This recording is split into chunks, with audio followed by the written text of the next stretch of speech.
Hello everyone, welcome to the new video. In this we are going to talk about the AI takeover that is currently happening in the world and whether that is good or bad. And I'll just go straight away, jump into it, and I'll tell you that I think it's very good. Like, if we utilize the full potential of it, it's going to be varying from person to person basis, like whether it can be good for you or bad for you. It completely depends on you. There are certain risks associated with how it's going to be controlled by the large companies coming out with AI models, but that is uh, what we'll look at later in this video. So I have got a feedback that I stretch out the points. I keep on speaking and speaking, and it actually makes the video a little bit longer. So what I'm going to do is I have listed the pointers that will help me remind. I prepare for my video, I read a lot, but I don't have a script as such to stick to, because I want to be completely honest when I'm coming out with the video, and whatever I'm talking about, I want to derive everything to show you how it is. Now we'll start with what is happening, why it is happening, then what can you do. And it's not just use AI tools to make yourself irreplaceable. That's not the case. How do you use AI to make your life better, to achieve your own full potential? That's what we're going to look at. And then understand the new world and its potential. Like, the world is obviously going to change, and if people are going to be replaced by artificial intelligence, if human intelligence has to be put to use in some other areas, right? And that's how it's coming out to be. Now this is a quick pointer, we'll get done with it because everybody knows what is happening. There are a lot of layoffs. If I show you the data, layoffs, if you can just see here. So far in 2026 there are around 59,000 people impacted with layoffs. And mind you, it's layoff. Like, there are two kinds of uh, employees, that two kinds of ways in which employees are taken out of the company. One is they are laid off completely, like the company takes them out, and it's a whole different routine. They have to pay severance, they have to pay a certain other cost, and there's a cost attached to it, like they will have to work for 1 month or something like that. And some people immediately they take them out of the company. And then there is other where the employees resign, and this is actually a very gray area, because a lot of employees, if you see that a lot of employees, they actually resign from the company, and it's not by choice. They are actually pushed to a certain point that they have to resign from the company. So even if we look at the layoff numbers, it's showing a trend. Like, see, if we average it out, it comes out to 696 people per day. That is in 2026. And when we look at the 2025 numbers, 780 companies have laid off around 245k people. That's 674 people per day. So as you can see, 2026 is the average number per day is already higher by 2025, and this trend is just going to rise. So we know what's happening due to AI. Now, why it is happening? Now, as you see, there is the companies that hire people, they hire them for certain skill sets. They're not hiring them for because they like them and they want to work with them. They are hiring them because they have a certain skill set that the company requires. Now, if someone else, like, even if we compare two humans,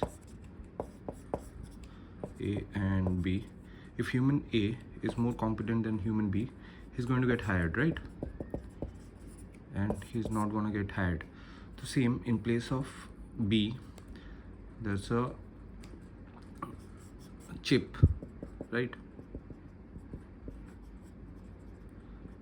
Chipset, and obviously it's going to get hired in place of the other than the person. So it's really a simple negotiation. There is no room for negotiation. It's a simple transactional activity. So why it's happening? Because as you can see, AI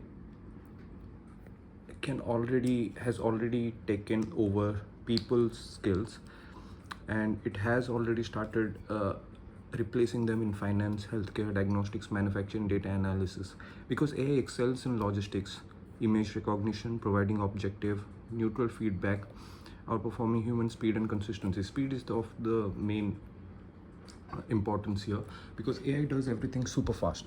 So that's what is one thing that is why it is happening. Now, the what and why is not something that you control. It's mostly in the hands of the skills of the AI, what it brings to the table for the companies, for the board of directors. But then from here is something that you can do. I'll speak from my personal experience. What I have done is, actually I had no background in AI completely, but so this is the point of me making this video is I can show you how it is easy for you to understand, even if without no technical knowledge, that how someone uses AI, artificial intelligence. Now you see, what we people have is human intelligence, right? And then what it has is artificial intelligence, like not it it's AI only, intelligence, right? So what happens, the artificial intelligence is better in a lot of cases, right? Artificial intelligence is better in a lot of cases, and human intelligence is also better in some cases, right? Like there are a lot of jobs AI is not going to replace. There are certain jobs that AI is able to replace. Like see, this is one example where AI will surpass everyone, but why people are also needed for it, like how they used it to do something very phenomenal. Now there's a company called AlphaFold. AlphaFold, what it does is all these protein models that you see over here, it's actually designed on computers, like you design a part of machinery on the computer to print it, right? So to understand how the molecule or the protein will work, or what are its benefits and everything, we have to first visualize it.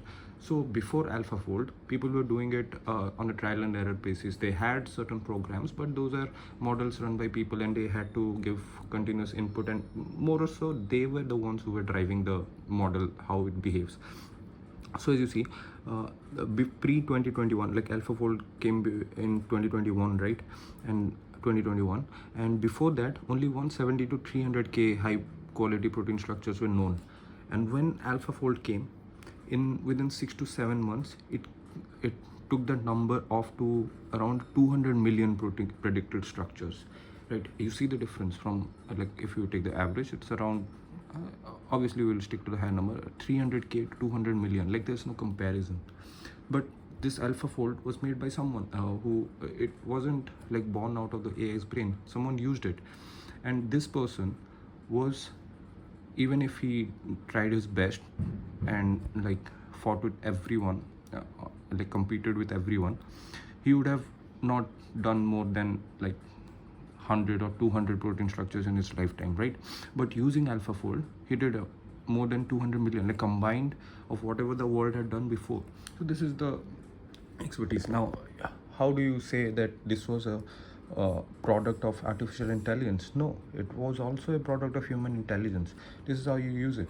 Now I actually I'm a stakeholder. I like with a few colleagues of mine, we started a design agency, and then we started getting clients, and we were able to fulfill their deliverables. Like we used AI, we used a little bit of our expertise. Obviously you need a little bit of creativity, like whatever your hobby is, whatever you think you're good at, you want you to excel in it, you wanted to build a structure around it. Like a person is only let me draw it again. You see, there's a person, and there's limitation that this person can do. He can only reach out to a certain level of clients, he can only do a certain amount of research, he can do a certain amount of sales, he can do a certain amount of marketing, and he can do a certain amount of product development. Like he has limitations, right? So this person with the help of AI. Like before AI, he had to hire someone to do sales. Like this is what companies do. They hire someone, they hire people to do their sales, right? They have a marketing team. Okay. So they have to spend money for it. This is what companies are doing. The same thing the companies are doing, it's stopping you from building something really great. For product development, they are hiring people. So when AI comes into the picture, you can do what the large companies are doing just for your own system, right? For your own surrounding. You can for example, for delete the marketing team and use AI. You can lead the sales team, you can use AI. Like, you cannot use AI to take care of everything of the business. Obviously you have to look at one aspect of it, but the other verticals, those will be taken by AI. You can do the research through AI. Like for research, AI is the best. So you just have to take care of these things, the product development, and the AI takes care of the research, the sales, and the marketing. It could be the other way around in some cases. Like if you are coding, so in that case the product development part is taken care of by AI, and the research is done by AI. The sales and marketing is done by you. Obviously you go to for a B2B to become a vendor of a large MNC. You go, you reach out, you get that human interaction in place, you ace the meeting, and then you're done, you're set, right? This is what is done. So this is how you use AI. Now I cannot like tell you point by point that this is what you're supposed to be doing. You have to think like, what are my skills, what are my hobbies, right? What gives me happiness? Like if I keep doing this job, is it going to make me happy? If I achieve this, is it going to make me happy? You have to ask these tough questions to yourself. What is actually my skill set? What are actually my hobbies? What is actually what thing actually gives me happiness? And then you, in a way, you use artificial intelligence to improve your human intelligence, so you can like guide the artificial intelligence to work better for you. Does that make sense? You let me know in the comments. But this is what I think it is. Artificial intelligence is, your intelligence is limited, so you apply it to a certain area, and then the other areas are taken care by AI, right? This is human intelligence, this part, and the other part is taken care of by AI. So it actually makes you complete. You can use it in place of other people. You can use it to for free. Some like terribly a lot of models are available for free. You can do a lot of things, and it's not just in coding or whatever tools is available. You have to use your brain to make some system out of it which pays you money. Like, that's what I can tell you. You have to come up to pace with the intelligence. You don't have to compete with it. You just have to know, how can I build a system with some help from AI, right? This is the question that you have to answer, and then you will get the hang of it, and you will know why it's the most powerful thing that is available over here. Now we'll move on to understand what it is going to look like in the future. Like, what is the new world potential? Now I highlighted some points over here. Most of people have already seen while I'm explaining the other pointers. Kudos. But I'll explain it. Now see, food security. Now you see, the earth has a lot of land for cultivation, right? And we cultivate a lot of food. Most of it is getting wasted, right? Because it's directed to a certain type of city, type of area, and some areas are deprived of it. Like, they don't even get the supply of the food. Now this is very difficult to judge with human intelligence, right?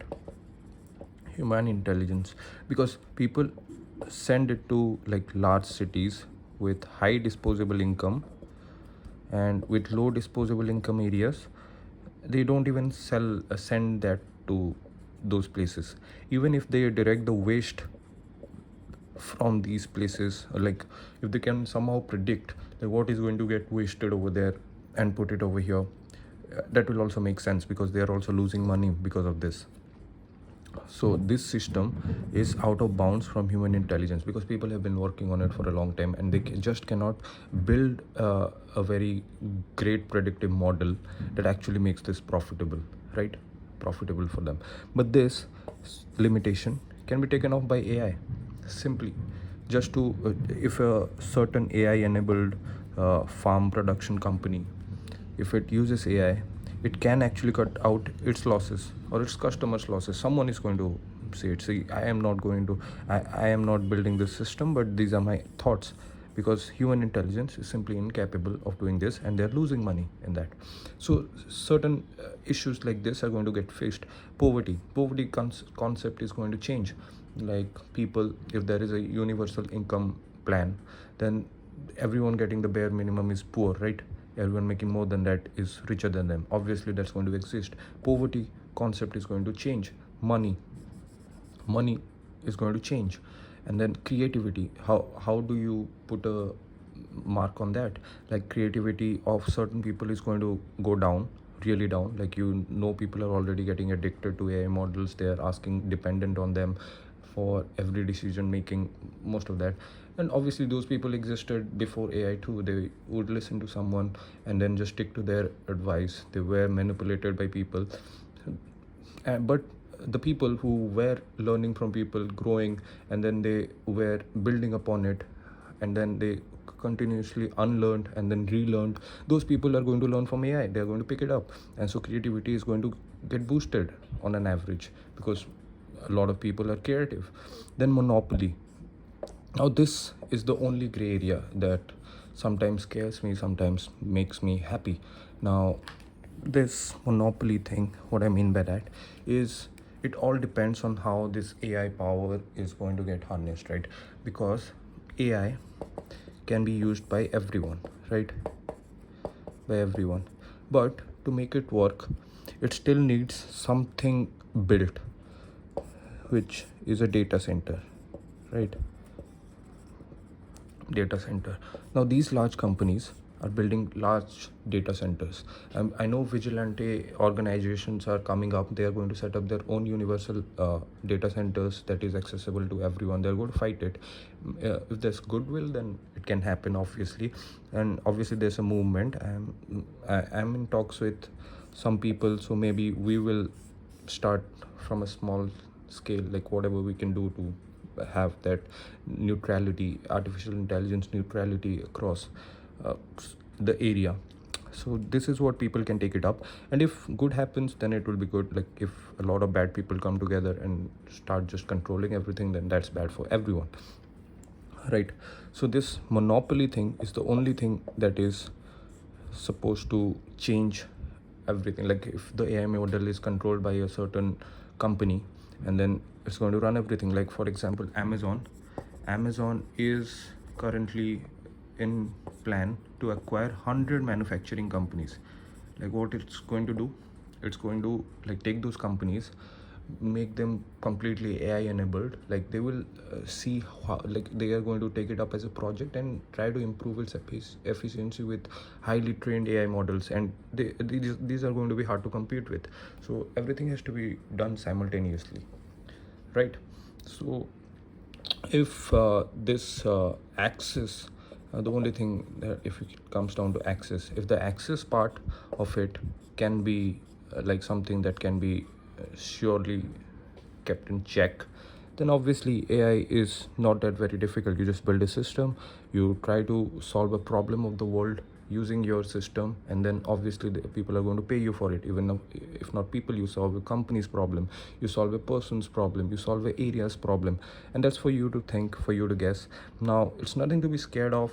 Now everyone who is stuck in a job has some kind of plans that he wanted to check out. And I know that everyone is not that fortunate to be excited about this. Some people, they have their liabilities, they have their restrictions, so you have to work it around. And obviously people, if people build something using AI, like obviously when we started our agency, we didn't need employ anyone, right? It was just me and my partner, and we are just doing everything on our own. We're doing the product development, we're delivering, we're taking sales calls, we're doing the outreach. But then gradually when the business took off, we started with a couple of interns, and then we kept one of them, and we hired 2 3 more interns. So it grows, right? People will always find jobs, but you have to understand that this job thing is not going to stay forever, right? Even some areas like doctors and all, people don't they it's very difficult for them. It's easy for them to understand why a stock market, a trading bot can do wonders, but they simply cannot come in terms with the idea that you put a person in a machine and it does a transplant. So this is the example of China. I see there's a China Take Solutions is a Chennai-based company. Chennai is a city in India, and it has a partnership with a Chinese AI-powered health company that puts out kiosks. So what it does is, in the kiosk, like when you go to a doctor, like a patient goes to a doctor, and the doctor evaluates him, right, based on his knowledge base, like how much he knows. Then he can read it up, and then he can consult him, like something like that. But then what does AI do? AI has a bigger knowledge base than this doctor, so the consultation, still every AI structure should have a human in the loop until it's like completely verified. But still, this human in the loop does not have to be a very competent doctor. It has to be a doctor who is like less competent than him, but is knowledgeable enough to verify whether the AI's thing is risky or not, right? Even that works. So this will actually open up, like poor people can get access for much cheaper, the health access for much cheaper, and they get access to around all like almost all the terrific doctors out there. They can just subscribe to their knowledge base and then get treated accordingly. Now AI is already like great at doing tissue operations like gallbladder operations. It has a 40% more better rate than human doctors. It's a John Hopkins study. And also, like, I'll tell you who in the healthcare business controls everything. Healthcare hospitals are actually controlled by insurance companies, right? They are controlled by insurance companies. Now, whether if you assume there is a 2% chance that a human doctor can make error, right? There's a 2% chance. And then for certain operations, if there's a 0.3% chance that AI error can make error. So who do you think the insurance company is going to choose for operating on that operation, right? It's a pure transactional question. Obviously, this is the one with 0.3% error rate. That's the AI. So these are the decisions that drive the sectors, right? So it's not that hard. Hope you had you got a lot of information. I'll be taking out more videos regarding this because I know this is a little bit jumbled up. I'll try to categorize it and do it better. So till next time, if you can show your support, please subscribe, like, and we'll come up with more content. Actually, this is something that was very close to my heart. Even if this channel is about that about metals and everything, I thought I'll take it out and make people understand the actual flow of money, how it's going to happen, and you cannot keep AI out of that. Cheers.